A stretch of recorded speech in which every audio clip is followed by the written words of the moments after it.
uh, can't you see? I'm coming to America. Hey, welcome. Drum roll. Y'all wanted it. Here it is. Let's get the business out the way first. Hey man, we're going to be at Funny Bone this week. As you listen to this, we'll be there the 19th, the 20th, and the 21st. Columbus Funny Bone, baby, Ohio, the wifey of the Ohios. This is the spot in Ohio. Yeah, we don't slap this one around.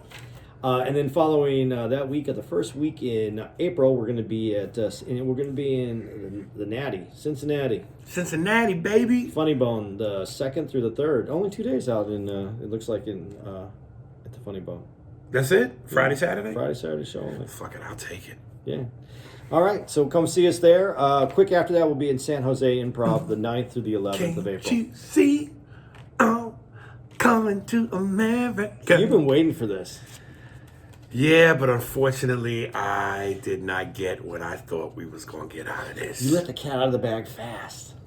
I sent out a post on Instagram, and I didn't want to be the guy to sledgehammer this thing. So I just simply went, because I wanted to leave it in the audience's hands, and I went, coming to America.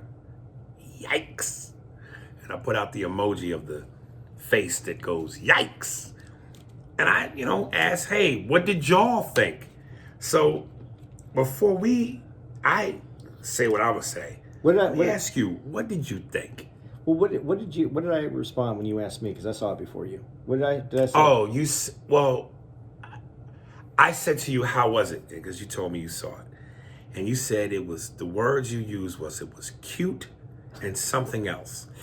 I forgot what the something else was, but you said it was cute and something. And I said to you, oh boy, that's like somebody going, hey man, I saw Michael Jordan play. How was it? He scored 12 points, which is un-Jordan-esque like. Because Mike, when he's Mike, puts up 30 or more. Yeah. That was the bare minimum, was 12. It's like you went and saw him play. Right. And this is Eddie Murphy, Arsenio Hall, undoubtedly one of the greatest comedy movies of all time. Certainly up there within Eddie's top 5. And before we dive in, where would you put this in Eddie's top 5? If you had to name the top 5 Eddie Murphy movies, what's your list? Let me give mine. 48 Hours, Trading Places, Beverly Hills Cop 2, Coming to America.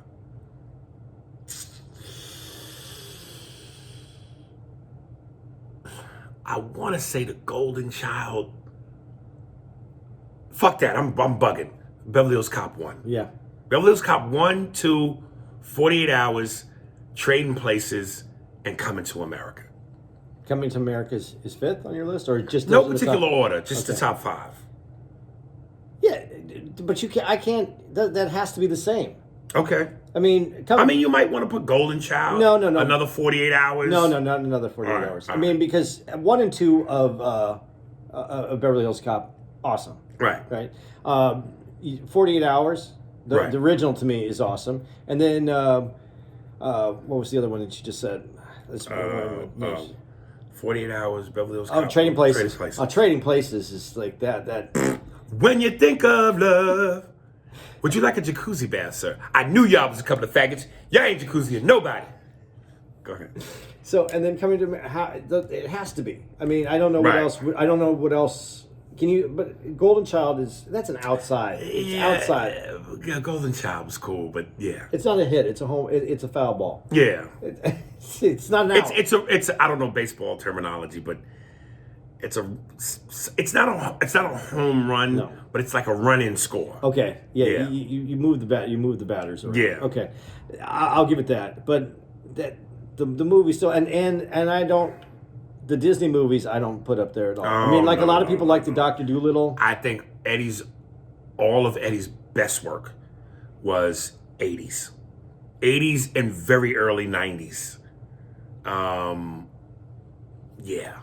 But can we talk, as we go into this, there is something I want to say, because we'll lose it, but I did like, though, that they did the tie-in to Trading Places in this movie. No, that was in Coming to America 1. No, they did it in this one too. No, they didn't. Yeah, they did. When? The one guy is Mortimer's son or nephew or something like that. That's how much I slept on this motherfucker, man. Okay. I didn't even catch I that. like that they tied it back in. I didn't even catch it. And the way that they did it in the first one was classic. Yeah. With the two bums. Yeah. And they knocked on the glass and said, Mortimer, we're back. So did you like this? No, but a no isn't the right answer because I didn't like it because of the anticipation of, and I said it before, I hope they don't screw this up. They didn't screw up the first one. The first one was a classic. But I mean, you know what I mean? When they do a remake and then you're like, you hate the whole series. This Right. didn't have anything to me, honestly. It was just cameos from the original movie. That's all this was to me. Well, first of all, let me tell you what the majority of the response was from people on Instagram. I'd say 85 to 90% thought it was bad. And the rest loved it for nostalgic reasons. Hey, man, they got the band back together. It was the reunion. All the characters, Sexual Chocolate, the niggas in the barbershop, Arsenio the preacher, even, the two girls who were rapping that they met in the bar, the beboppers. Yeah, I forgot the name. Yeah, they brought all the nostalgia part of it back. All cameos. All cameos. And first of all, here's my bad sign. I'm watching this movie in bed. It's an hour and 48 minutes long. 48 minutes in. Because I stopped and I hit the pause or I hit the guide button and I went, how long has this motherfucker been on? 48 minutes. I haven't laughed yet. I'm going, what the fuck? There's an hour left. Big red flag. There just wasn't jokes written in that movie. No. And one of the things that I thought was crazy, and I had this in my notes, it seemed like they cared more about the music than they did the jokes. Certain parts of it felt like a glamorized music video. What the fuck was all the music numbers? I don't know what the music numbers were. I really just thought that they said, okay, these are all the people we want to get back into this movie, and so we'll just write a scene so we can get everybody back in the movie. I didn't see a movie. Yes. And, it starts with the script. I didn't think there was a strong script. A lot of people said it felt rushed. I don't think it was rushed. That was like, I don't know how many scripts they already went through. They went through a lot of... The original script idea was to have Tracy Morgan be Eddie Murphy's son. And you said Arsenio shot that down. Well, like he didn't shoot it. I think Arsenio, from what I gathered from the Arsenio story, is Arsenio must really understand his place in that relationship with the movie making because he would make jokes about it, and I guess the joke he made, hey, maybe when you make Coming to America 3, you can have now I'm gonna forget his name. Morgan Freeman play your son. So he was shitting on the idea of Tracy Morgan being the son, right? And they finally went, okay, Tracy Morgan can't be the son. Like, I don't know whose idea it was. The first movie was rated R. Well, it was, right? This one was rated PG-13. But whose idea was that? Dude, you automatically take the edge off. Dude, you got to protect those Disney dollars. Well, wait a minute. Who made it the first one? Disney? No, it had nothing Paramount. to do with it. But he still has a contract with Disney. Doesn't Murphy still have a contract with Disney? I don't know. Let me tell you something. This movie should have been made no later than 2 years after the original. Why the fuck would you wait 30 years to make a sequel to one of the most classic, greatest comedies ever made? Well, it wasn't a sequel, but didn't people consider that Harlem Nights was kind of the not that it was a sequel, but that it was another ensemble piece of all black actors, comedians getting together to do another movie? Wasn't that supposed to be? But was that supposed to be the thing that, and because in terms of critical acclaim and box office acclaim, Harlem Nights was not considered. No, Harlem a Nights hit. didn't hit it. Like, So was that supposed to be what stopped Coming to America from? I don't know, but I thought, that's how it was. Eddie Murphy's back and he's doing the other ensemble piece. That's kind of how I remember it, with every comedian from past and present of. This to me felt like a classic case of, in basketball terms, all the stars were there, but you didn't have the right coach. Yeah, And no matter how many stars you got, how many big names, without the right coach, it don't mean shit. Now, I don't know if the coach is the director, the producer, but this was not it. But they wrote a message into the movie Which was what? that women are that we need to change the way that we view women and what women can accomplish. And if men were to make that happen, men have the ability to also make that happen. And it's our responsibility as men to make that happen. Listen, I don't want to take this opportunity to shit on this from a woman's angle. And one thing is, it's funny, somebody hit me up on Instagram and said, yo, why you sneak dissing Eddie, man? Yo, he a OG. Where's your movie at? And to the people that feel this way and say this, you guys got to stop, man. Like, you guys got to really stop. No matter what I say or anybody else says, Eddie's legacy is solidified. Yeah, that's some. Eddie, it don't matter if he makes 8 more movies, 10 more movies, however many more movies, or he rides off into the sunset. Eddie's in the Hall of Fame. His shit's solidified. But just because you're a legend and an OG doesn't stop you from being able to be criticized from a subjective opinion. And I just felt, in my opinion, this was not a great movie. And let me just. It doesn't change his legend. No. It doesn't change his status. This was a bad movie. And let me add to that by just saying, if he hadn't already just made Dolomite, Right. and showed that all the skills and the stuff and the Eddie is there to do what he does, Right. then maybe it's just you beating up on someone who's making a movie and just making a remake. But we know that Eddie's there. I mean, Right. that Dolomite was fucking great. Which I still have yet to see. It's fucking great. It was great to watch. I mean, obviously he's playing a character, but he played him well. Right. So I don't think this is trashing Eddie at all. I just don't think that this was a good. Saying someone made a bad movie, you didn't enjoy their movie. I'm not even going to say a bad movie. That I didn't enjoy that movie. Right. I don't think it's trashing someone. The movie. Sometimes movies get away from people. I don't think. And I think that people, listen, people protect their idols, and again, people protect what means something to them. And believe me, I'm from that area. I'm from that school of thought. Again, this was the 90s. This was when so many things were at their best, musically, sports-wise, rap and hip-hop-wise. The 90s was the golden era. And I think that, and I say this like, look, Eddie Murphy 80s to the 90s was Michael Jordan with hair. When he was playing with Dave Corzine, Charles Oakley, George Gervin, the Iceman. By the late 80s, early 90s, Eddie was Michael Jordan first 3 championships. He was MJ at his peak, unstoppable. He was the fucking dude. Mid to late 90s, he was Jordan with the 72 and 10 Bulls. He got his last 3 rings. From the 2000s till now, Eddie's Michael Jordan, the Wizards. He still has moments of brilliance. Still shows flashes of greatness.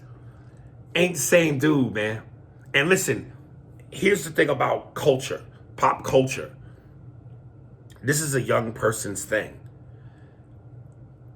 I don't give a shit how good you are. The older you get, time passes you by. You eventually retire. Maybe because you want to, maybe because you don't.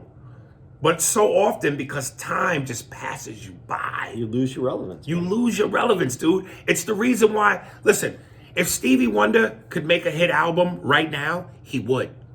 It doesn't change the fact that he's one of the greatest singers of all time. You could throw a lot of names in that hat.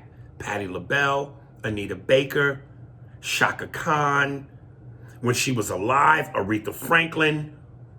But they can't make hit albums anymore because the culture passes them by. Youth runs this. And at a certain point, the sound changes, the feeling changes, the vibe changes, the artist changes. Eddie can't be Axel Foley forever in his 20s when he was kick-ass. He can't be that guy forever. The nigga has a waistline. Yeah. It changes, man. And Andy, you made a great point where you said at one point, it looked like even though Eddie had the Hakeem smile, yeah, in his eyes you could see he just didn't want to be there. He didn't want to be. It's not, the zest is not the same. Now look, technically, can we speak for Eddie? Do we really know what's in Eddie's heart and Eddie's mind? No. But I can tell you this, from being in something so long, the repetition of it, even with success, you get to a point where you go, yawn. I'm bored. Someone said to him, would you ever do a spinoff? Would you do those characters in the barbershop? And Eddie immediately went, yeah, that's like 6 hours in the chair. The makeup. No, we wouldn't do that. To be honest with you, I would rather see that as a movie than Coming to America. That to me is like Captain Crunch berries only. But give me the niggas in the barbershop. They're the berries only. That's fun. But I'm going to say this, and I could be completely wrong. And you tell me what you think, because you've been in this business a long time, and you can see it in people's faces, and you can see people's character, how they walk, how they move through this. Doesn't Eddie Murphy kind of, when he talks about the business, seem like he's almost? And when I say looking down, I don't mean like he's looking down on the business, right? But he's above a lot of this business, dude. He's been there, done that forever, and he's looking at it from like a dad looking at kids now. It's like he doesn't see it. He doesn't have that. It doesn't feel like he looks at it the same way as he used to. Listen, by the time you hear this, we've already left Baltimore, but we were in Baltimore last week. And one of the local guys there, very funny brother named Alabama, he would start off the show, and then Andy would come out, and then I would come out. And we were just talking about, in between shows, comedy in the green room, the breakdowns of comedy. And I was saying to him, there's a club in New York, the Brooklyn, it's either Brooklyn or the Bronx, by my man Rob Stapleton, a dude who I came up with in New York. He does a comedy night at a place called Fuego or something. It's basically a Spanish club / lounge where they have a comedy night. And it's one of the roughest rooms to work. It's jam-packed, elbow to elbow. You could barely move, but it's the roughest of Spanish Harlem and niggas mixed together. And I go there, and he asked me to do the room twice. And the first time I did it, I vowed that I wouldn't do it again. But then I did it again. And by doing it again, I know I won't do it a third time. But it's like, you walk in, I get embraced. The love is, Aries, yo, we love you, yo, you're one of the best. Dog, I get so much love, it's bananas. But how hard you have to work to succeed in that bitch. I go, it's not that I can't do it, but I've done it. I made my bones doing this. From 14, 15, 16, 17, 18. I started out doing these kinds of rooms. And I remember I coined it mosh pit comedy. It's like being in a mosh pit, nigga. I made my bones doing that. And through success and repetition and graduation, I've become so far removed from that. Now, can I do it? Yeah. But what it takes out of you when it's like, nigga, I did this. So I think from Eddie's perspective, it's like, look, when you've been relevant for so many decades, and this is why, and I think I alluded to this before, from a comedic standpoint, Eddie Murphy's Robert De Niro. He's Al Pacino. Take your pick. Jack Nicholson, Tom Cruise, meaning this nigga has been relevant from the 80s. We're in 2021. Do you know how hard that is to have that stretch? And the fact that this nigga has done gazillions of movies, Billions of dollars. billions of dollars. He, like Andy said, the Akeem smile is there, but it's just like, niggas, I'm tired, man. That zest ain't the same. Even Jordan was like, yo, don't get me wrong, 6 championships is wonderful, but by championship 3, 4, 5, it becomes harder. You love them all the same, but and that's what it felt like to me. And I remember I said this to you on the phone, maybe to a lesser example, and I don't want this to come off fucked up, but Eddie to me felt like Mike Tyson in the ring when Mike was only doing it for the money. Not saying that's Eddie. Not saying that was his passion or his drive. But just, he was there physically, but comedically, emotionally, mentally, energetically, I didn't feel it. You know, I might say it a little differently. Is I think that he did it to reunite with all the people that were in the movie as friends. Right. And it was almost reminded me of a little bit of like an Adam Sandler movie. Mm-hmm. If Adam Sandler didn't really want to be there. Are you saying kind of like those movies where it's him, Spade, Kevin James, Yeah. Rob Schneider? Yeah, where he's just doing it so all his boys can go. So they can have fun. Yeah. And I think, you know, maybe at some points in the movie he was having fun, but other points in the movie when it becomes work, it's like that saying that you said, when it's work, it's what? How do you? It's not fun when it's work. But when it works, it's not a job. It's fun. yeah. And that's and I think that, you know, I think there was a cross between those two, but I really think that it was just a way for him to reunite with a bunch of people that he's worked with. Then my question almost becomes, why do it?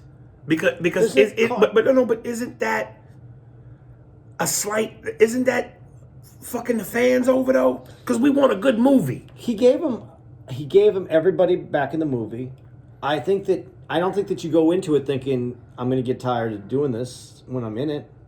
And I'm not saying that he got tired of doing it. I'm just saying it just didn't feel like his energy level was at that place. I don't think there, you know, like when I brought up Dolomite, I think it was a challenge. He was playing a different and I think he was legitimately excited about to that. do it. Right. And this is like you said, I've been there, I've done this. Yeah, I'm happy to hang out with everybody again. Yes, this is going to be a fun project for us to all hang out again. Right. But when you get into the daily grind of making the movie, and then the issues that come up with the movie, and then the rewrites and the, you know, there's a moment where you like I said, when you have already risen above that and you're looking at it, would you not be bored?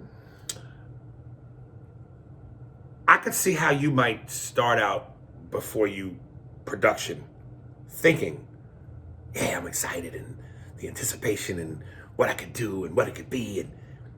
But then once you get into the grind, yeah, you go, fuck, what did I sign up for? And you're in that makeup chair, like you said, for 6 hours, put on that makeup to be one of the guys in the barbershop. How many days of shooting was that? Right. I mean, there has to be a point where you're like... But then this is what I say from that point, though. Take it from an NBA standpoint, where it's like, I remember 30 for 30, again, great if you're a guy and you're into sports, 30 for 30, a man's meat meal. These 30 for 30s. And I remember the one about Shaq and Penny, this magic moment. And I remember Shaq said, as he was way older, you know, that was a useless title. Whose team is it? My team, Penny's team. I look back on it now, that's a useless title. But when you're 20 years old, you care about stuff like that. So, same thing with him and Kobe. Whose team is it? When you're young and you got the girls and the money and the cars and you the franchise and the city belongs to you, from a put my dick on the table ego standpoint, you care about shit like that.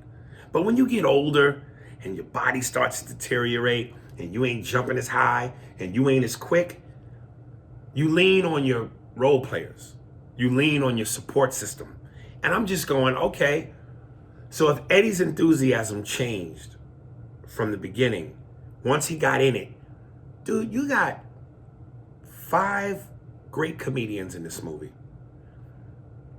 Tracy Morgan, Leslie Jones, Lernell, Rodney Perry, Michael Blackson, and I didn't even know the kid that was playing his son was a comedian. How great he is, I don't know. but let's go with him too. Why not fall back on your support system? And because you know them niggas is hungry. They're going, this is an Eddie Murphy movie. This is Coming to America 2. So they're already hyped about what it's coming off of. A classic. I guarantee you, if you say to them, run with the ball, nigga, they gonna run with it. They gonna come up with all the shit they can to score. Give them the ball then, if you don't want to carry the rock. But let them shine. Do you think there's time in the movie for them to do that when they're trying to get everybody in the movie? Make time. You got to figure this out. And this is why I'm going. Great coach. If you got all the talent, but not the right coach, you have anarchy. But if you got a great coach, and Eddie's the star, which means he has power, he calls shots. He could say to his coach, hey man, I'm old, I'm tired. Let these niggas run with this. I'll do what I can when I can, but let them go. But I didn't. It's the director's job to go, how do we get these motherfuckers off? How many people in there ran with their part that you felt like brought something to the None of them. One person, I thought. Who? Just one. Who? We talked about this. Leslie? Nope. Who? It wasn't a comedian. Oh, Wesley Snipes. That was it. Yeah. And I mean, it wasn't a huge part, but he brought more to his part than anybody else did. And I'm sitting here going, in a comedy, as funny as, and listen, Wesley's one of those dudes who, for not being a comedian, can do funny shit. To me, Money Train, Wesley got some comedic. He has timing. But again, I'm like, yo, do you know how funny Lernell is? She didn't do anything. Mm-mm. Do you know how funny Rodney Perry is? He didn't do anything. Michael Blackson. That was the most underused. And I was the one who sent out the post early going, dude, if they do Coming to America 2, and don't use Michael Blackson or Godfrey, two funny, legit African comedians, that's a travesty. And then a bunch of people hit me up on Instagram and went, no, dude, Michael Blackson has a cameo. But from what I saw, so underused. He didn't even do his signature Murasaka. How the fuck do you have Michael Blackson and he don't shine or do his signature Murasaka? That's insane. And then you made the joke, I could have been Michael Blackson's character. To which you could have. Because it was. Otherwise, why do you have him? It was the quickest part. I was like, one scene. I was like, when's he coming back? And then didn't you say that he was in other scenes? He was in one other scene, but he didn't do anything. He didn't talk. He was just there. That shit makes no sense. And then the people who weren't in the movie, there was a couple people that weren't in the movie, which is surprising that they got everybody back in the movie except for the... I didn't even think about the possibility of Eric LaSalle being in the movie. Which would have been funny. Right. And when I was talking again to Alabama, he told me, I didn't know, but he told me that they reached out to him and he turned it down. Yeah. And I was like, yo, this motherfucker turned down an Eddie Murphy movie. Again, one of the greatest classics of all time. I would love to know why. Yeah, that So Glow being back in. That would have been. Let me tell you something. Of all the reunions, that would have been the easiest for people to enjoy. Because what fun you could have had with that. Why was he in it? Does he still have his Jerry curl? Is the Jerry curl all gone? Which could be a joke in and of itself. Or if he would have been horseshoe bald, but just had the Jerry curl in the back. Like a rat tail. Like that, you could have played with that. And listen, I'm not going to pretend to know Eric LaSalle, but the feeling I've always gotten from interviews and the way he's carried himself, he's a serious dude. I'm not saying he's a jerk, an asshole, a serious actor, a mean guy. Takes it seriously. But he's a serious cat. So I would love to know why he refused to come back. Maybe we should ask him if he wants to do our podcast. He would say no. But that I thought was interesting, and the sister of Eddie Murphy's right. She wasn't in it. She wasn't in it, and Alabama said that he had heard somewhere that she didn't get along with a lot of the cast the first time. Yeah, so she wasn't going to be invited back. Yeah. Yeah, I was like, "Where's the mother?" But I didn't know she passed she away. passed. I need. Yeah. Yeah. That was those were the only three people that were like featured in the original movie that weren't in it. And I gotta say, you mean to tell me that of a movie of this magnitude, which clearly it's Eddie Murphy, and there's going to be a budget, at no point did anybody ever say, Arsenio, hire a dialect coach, nigga? Arsenio Hall's African accent is none. That nigga isn't even trying to do an African accent. Isn't even trying. It was so bad in the first one. There's a moment here in the second one where he says the word father. And he pronounces it the way you say father if you're not African. And in my attempt to mimic it, I'm probably gonna fuck it up and say it how it should be said. But let me not try to mimic it. Wherever you have to go, where is your father? It's like, nigga, it's father. Where is your father? That's how you say African accent. And it brings me to mind Chadwick Boseman, God rest his soul, a guy who's not African by any means, who does a great African accent. I loved in Black Panther, he was breathy and he was, Miss Romanoff, if you want to know about the vibranium, we must speak to my father. It's father. Arsenio didn't even try, nigga. You must talk to your father. His accent is horrific. Do you think Arsenio cares? Absolutely, obviously not. But god damn it, man. This is a movie, nigga. At least try. His accent is terrible. Well, would it have been weirder if he got more African in the second movie than he was in the first? No, I would have loved it. And because of a 30-year in-between break, nigga, fool me. What did you think? My favorite, you know what? I'm going to tell you what my favorite part of the movie is, and it's not even in the movie. Yeah. It's in the after cut, you know, after the credits? The credits. When he finally says the word. Which word? The Jewish guy. He finally says it. What word? Velvet. Oh, what is this, velvet? Yeah. It's after the very end. Yes. And, you know, somebody had said, dude, wait till you see the aftertakes. As though, nigga, the aftertakes are going to be hilarious.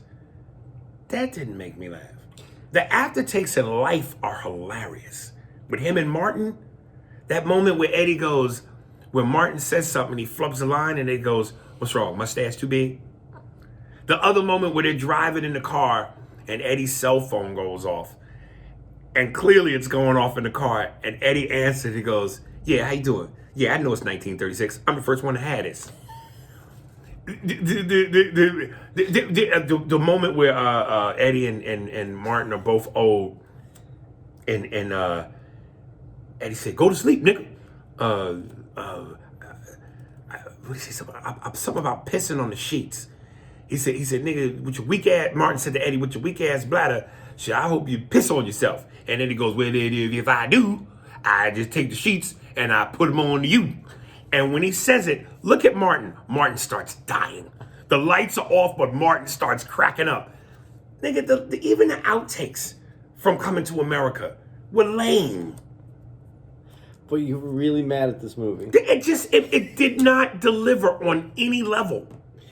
Let me ask you, did you give a shit at all about the son storyline? No, it wasn't critical to the movie because the minute, you know what, the best way I could say this, it was like looking at a photo album and you were just going back, remember this person, we'll look at him now. Look at this person, look at him now. And so the kid didn't fit into that. Right. So even when he goes back to America, it's like for 3 seconds. They jumped on the plane. Right. They went to America. He went to America. Right. And then that was it. It was that quick. I mean, it didn't have, there's no storyline. And I think that's what bugs you the most is that there's no real story in this. Right. The story, you know what it reminds me of a little bit is that Star Wars, where they remade the original Star Wars, but they made it into this recently. And you have to be a Star Wars prequel. Well, not the three that we grew up with. No, but they took the original and they made that same storyline in the last one. Where but this time it's Han Solo is the one that gets killed by. I know what you're saying. Yeah, they just remade. Right, where Han Solo was, Harrison Ford was in it, but he was older. Yeah, Yeah, and they just kind of like retold the old story, but through the new characters. Yeah, and that's what they did. They retold the old story, but we're glancing over the part about we just kind of brushed by. Hollywood got their part in where they wanted to say that women are. We really aren't touching that at all. Women are capable and should have every right to be the king as well. That was it. Right. And I'm not saying that they shouldn't be. I'm just saying it's very interesting that that's the strongest point in this movie. Except there's something that someone I communicate. I'd like to say my friend, but I never met this guy other than through our emails and even back and forth through the podcast. Is Keith Luce, and Keith's asked me. It brought up something very interesting that I noticed, but I didn't know if it was worth talking about. But I will mention it that he noticed. Eddie Murphy has a kid. Right, obviously, that's the whole thing. They had to go find his kid, and the storyline is that Eddie Murphy is fucked up, right? Because Arsenio's character gets him really wasted, right? And he ends up with Leslie Jones, the character, and she has sex with him. Mm-hmm. Basically, unbeknownst to him, because he didn't even know that he had a kid. And he didn't remember having sex with her until they brought all this back, and that was okay. That was the whole story. So it was like a date rape thing. Yeah, but it was because he couldn't consent because he didn't even know that he was there. Right. But that was okay because it's a guy. And this will lead me to another point, but somewhat in the same vein. Women, y'all's horseshit has got to stop. Well, women didn't make this movie, though, so don't blame it on them. No. But no one said anything about it. But nobody said anything about it. The same way I noticed, and Coming to America 1, and I mean, obviously you guys are hearing this when you're hearing it, but when I was watching Coming to America 1, 2 days before, they show the scene where Eddie and Sherry Headley go out on a date. And this is the official date where they run into Randolph and Mortimer, the bums. Right. Eddie gives them the money on the street. He and Sherry Headley are having dinner in the restaurant. They bang on the window, thank you, thank you. And she's like, oh my God, people are so impressed by you. They just love you. Cut to, they dance, and they got that song playing by Jackie Wilson. Someone to care, someone who's there, well, an hour, loans of despair, to be loved, to be loved. And they eventually French kiss and all that. And I'm like, this bitch is still with Daryl. She is tongue kissing this nigga and dancing with Akeem, and she's still with Daryl. Where is the outrage for this cheating bitch? And all the women will go, yeah, girl, you go marry, you a prince. Get that money, girl. Be happy, girl. This bitch is cheating. On Soglo, nigga. Where is the outrage for her cheating? But they made that character he's not likable, so But likable doesn't warrant cheating. But they want her to cheat because he's not good enough for her. Oh, the rules y'all come up with. See, and this is why, and I know when I say this, I always come off like a hypocrite and some bullshit male shit. But this now validates what I say. Like the same way y'all come up with y'all's horse shit to validate you getting the win, this is why I go, I know it's unfair. I know it's fucked up. But this is the game, baby. Men should be able to have side pussy. Because that's outrageous. Oh, he's an asshole. He might have been, but he didn't cheat. Asshole does not mean you cheat on a motherfucker. Or break the fuck up with him. It wasn't good enough for her. So that was her way of moving out of the relationship. But I still think, though, and this is where I do call out women a little bit, is that if a storyline in a movie was about a man basically molesting someone who wasn't aware, Yes. you would bring that up that it was a bad storyline. That movie couldn't even get made. But you guys don't attack, and I'm not saying this movie should be attacked, but you don't even comment on that with any kind of any amount of the same vigor that you would if it was the other way. Woman on male rape is funny. Opposite is, hell no. As it should be. But for some reason, because we're men, we're allowed to be violated. We're allowed to be drugged. We're allowed to be taken advantage of. And I don't know if the validation for it is, well, y'all been doing it since forever, so the tables have turned. Because that ain't right. Two wrongs don't make a right.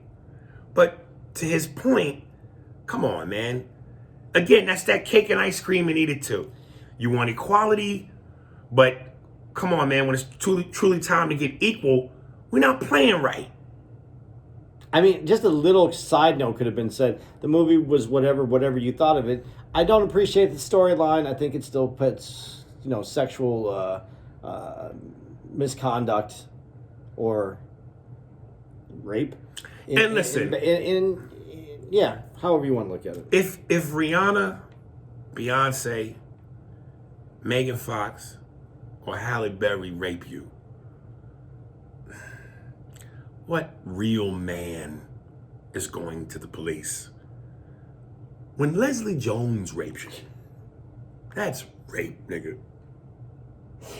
I'm not co-signing that at all. I don't have a career. You have one. I can't survive that comment right there.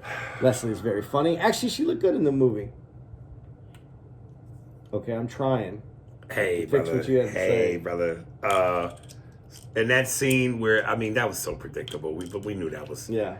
That scene with the royal, from the royal penis is clean, Your Highness. And the woman comes up from the tub in the suds with the indication she just washed Eddie's dick. When Leslie was laying in the tub, I knew the moment you saw it, you didn't need for the dude to come up. You knew it was coming. You knew it was fucking coming. And Alabama pointed this out too. In the first one, I guess thus the rated R rating, yeah. The women were topless. As some are in Africa, from a tribal perspective. I didn't even notice it till he pointed it out. They all had their breasts covered. Cancer culture is out of hand. But it's a PG movie. So you think that's why that was? Yeah, it's a PG movie because it would have to be rated. It would have to be disclosed as nudity. It would be at least a PG-13. And plus, in the '80s, there was always one gratuitous nude scene in every movie. But this was '90s. Well, that's it. It was. This was '90s. Okay, but it was early enough that it fell under that same thing, because the best nude scene in any movie, to me, the best topless scene, the best unnecessary boob scene that I can think of in a movie, to me, is still in Trading Places. Yeah, Jamie Lee Curtis. Yeah. Yeah. This scene. Well, Jamie Lee Curtis and I've Been Waiting for You, Billy Ray, with the black girl. Yeah. But completely unnecessary scenes. The nudity part was unnecessary in both of them. That was the thing about the '80s. There was always at least one scene. Yeah, we are letting cancer culture take us away from the fun. This movie should have been everything that the first one was and better. We're supposed to progress, not digress. So instead of taking away women's boobs in the movies, if a woman wanted to be equal, we should have just had a dick out in the movie. If we're being technical, yes. If we're being technical. But seeing schlong ain't never as pretty as seeing breasts. I'm not disagreeing with you, but I'm just saying. And then this is a black nigga, so, we're going to play that game where, we want to be truthful, but we also don't want to threaten middle white America. So we're going to have this nigga, come out the water with a motherfucking Vienna sausage? Like, come on, man. And this is Africa. These are the purest of the black bucks. This nigga's gotta be. That shit has gotta be as big as a rowboat, nigga. They gotta ice him down so it shrinks. Yeah. That's where he's going. Come on, man. Come on, man. They played that shit so safe. COVID. Um, Oh, that was funny. yeah, cancer culture is killing the spirit of great movies. And I gotta say, man, and I love John Amos. I grew up on John Amos. John Amos was good times. But I looked at this and went, this nigga finally looks the way he looked in Roots as an old man. But now for real. John, oh, baby. When you said that at the club the other night. I died laughing. Yeah, man. If you remember him in Roots, when he played his last remaining years as Kunta Kinte, a.k.a. Toby, that nigga was, they made him up to be old. He looked it now. That was all authentic James or John Amos. Well, what did you think about James Earl Ray? James Earl Jones? Earl Jones. You said James Earl Ray. That is you so got fucked James up. Earl Jones and Martin Luther King's killer mixed up. I did. What did you think about him though? When they put him, I don't like him in a casket. And what was that about? He was in a casket because he was dying? He wanted to have his funeral. That was a weird thing because this is the storyline. He wanted to have his funeral. He wanted to see the people come to his funeral. And then when he had the funeral, at the end of the funeral, he dies. That was really kind of creepy. This whole fucking movie was weird, man. It was just weird. Yeah, this whole movie was weird, man. I didn't. But do you think it damages the legacy of the first movie? Or is this just kind of disappear into the ethos? I think it eventually disappears into the ethos. And Because again, I don't see where they progressed. And I've read reports where they're considering Coming to America 3. Why? Like, what are you really gonna do to it? Like where do you go from there? maybe they put a story in Coming to America 3. Incidentally, the old men in the barbershop. I didn't notice this till I, again, 2 days ago, watched Coming to America 1. Especially Arsenio Hall's character. That nigga was black. Like, his skin tone was your t-shirt, nigga. He was black. Eddie was blacker. These niggas eventually not only survived death, but got lighter. They were chocolate brown on this one. Them niggas was black before. And really the funniest part in the whole movie is what they showed in the previews. Hey, Kunta Kinte and Ebola. Ebola was funny. Other than that, even that scene didn't have the punch that it had in the first one. Man, you ain't never met no Martin Luther King. Fuck you, and fuck you. Who's next? That scene where they went to the first time you meet Sherry Headley's character and you meet Randy Watson. Set your chocolate. That funny scene, and this is why I hate when they put great movies like this on cable, because again, censorship is like cancer culture. When she asks for the donations and she goes, we'll be happy to get the kind of money that jingles, but we really would love to get the kind that folds. And when they're passing the collection plate, and Arsenio has got the soda cup in one hand and the chicken drumstick that he's just finished eating in the other, and he's sipping from the soda, and the dude Clint, who's in between Eddie and Arsenio, passes the collection plate, and Arsenio attempts to put his chicken bone in there, and he goes, donations. He said, man, don't be yelling at me. He said, and Eddie goes, man, don't be yelling at me, goddammit. And Eddie goes, man, just put the donations in there, you tall black motherfucker. Like, and of course they bleeped out tall black motherfucker. That rawness, even with those three characters, were not in the second one. Fuck you, and fuck you. Who's next? Tall black motherfucker. Again, that's Captain Crunch berries. I could take that all fucking day. They gave us the light version of everything. Well, they're not going to... I don't know, really, what would they make the Coming to America 3 on? Because Eddie said he's not going to do the... he's not into doing those characters, the old men in the barbershop. Eddie said on Jimmy Kimmel, and I don't know if he meant it or he was just saying it to be in the moment. He said the Randy Watson character, Central Chocolate, he would love to do a whole movie on him. I don't know how you pull that off. Certainly if there's anybody that I think could do it with his talent level, Eddie. See, but I think he could do it because then he'd be excited about a brand new lane that wasn't in this movie. But like we just finished saying, the idea of it might be enough to make him go, I'm excited. But then once he gets into production and it's the long hours and it's the makeup chair, does he lose steam?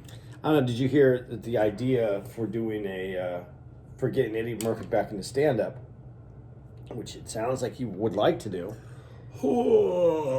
but would be to bring the comedians from Coming to America 2.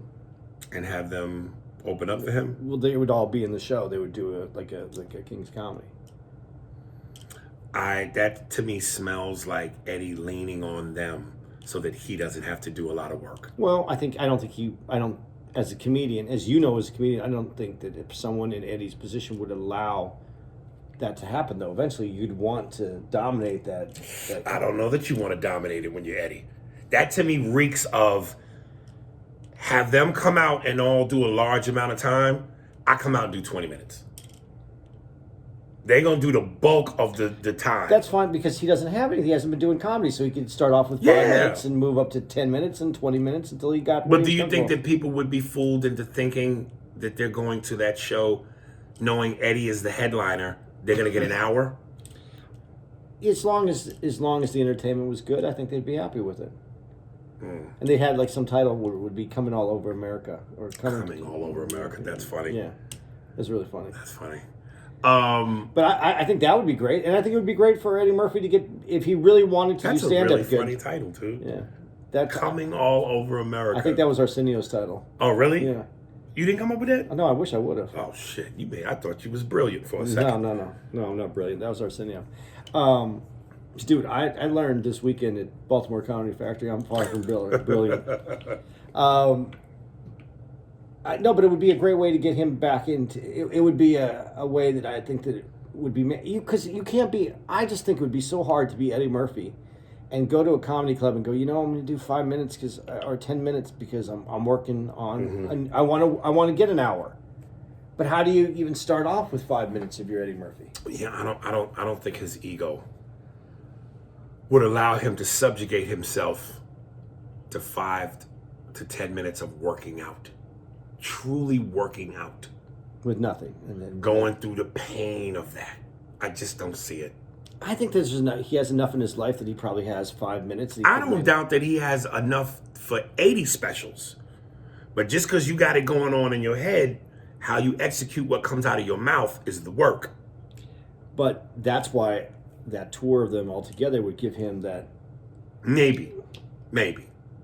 I think it would be a deceptive tour. And what do you think would happen if he went out and the response to him wasn't good?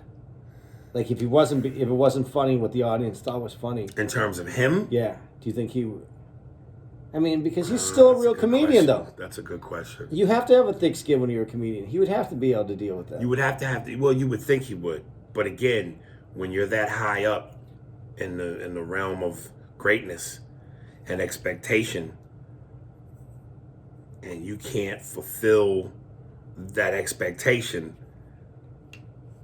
that's when you're tested in terms of, your fortitude and what you can take and what you're willing to endure. I showed fortitude this weekend. Yeah. And like, dude, even in closing, I kind of felt when I looked at the clock and I went 48 minutes in, then I looked at the clock again and I went, there's 10 minutes left. We know Randy Watson is coming. This obviously is the big close. It was like part of what made that funny in the first one was that he came out and he sucked. And then you heard him do the, Central Chocolate. You hear the mic feedback. He slams the mic. And Arsenio comes up, picks it up as the preacher. Y'all give it up one more time for Randy Watson. You could hear the singular claps. That's what made that work.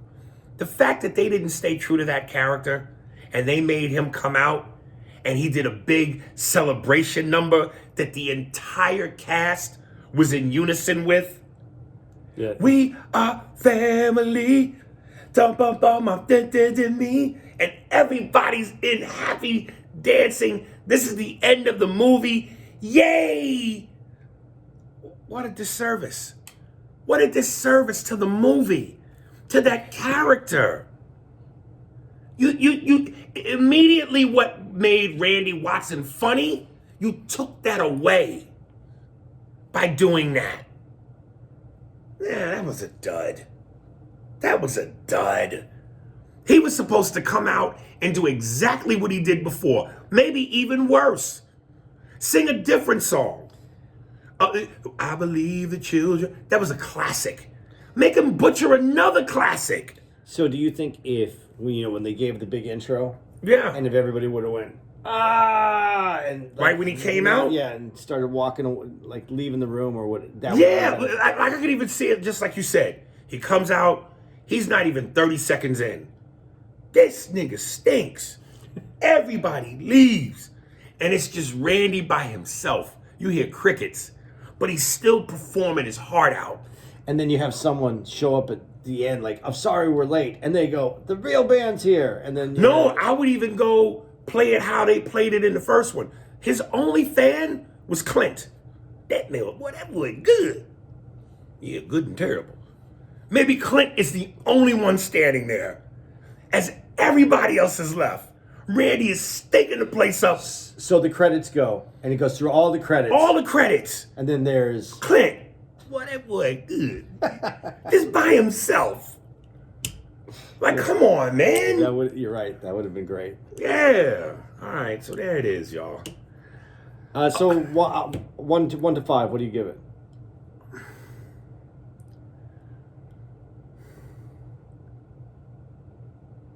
Four. You give it a 4? A 4. And I think I'm even being generous.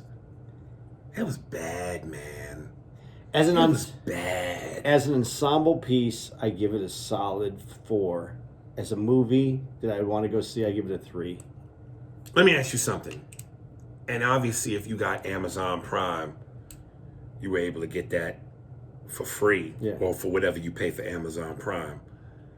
Had you gone to the theater and paid money, popcorn, soda, and that's what you got, you still give it a...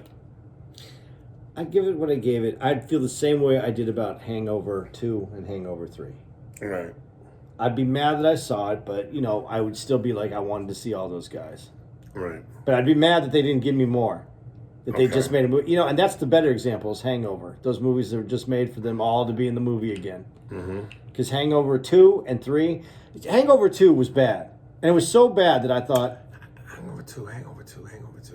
Hangover 3 was the one where they went to Taiwan, right? I think that's 3. Okay. And 2 is where they went... I don't remember them. They're so bad. Right. But 2 was so bad that I thought, okay, that was the joke. They're going to make 3 really good. And then I found out, no, they made 2 and 3 really bad. Right. Okay.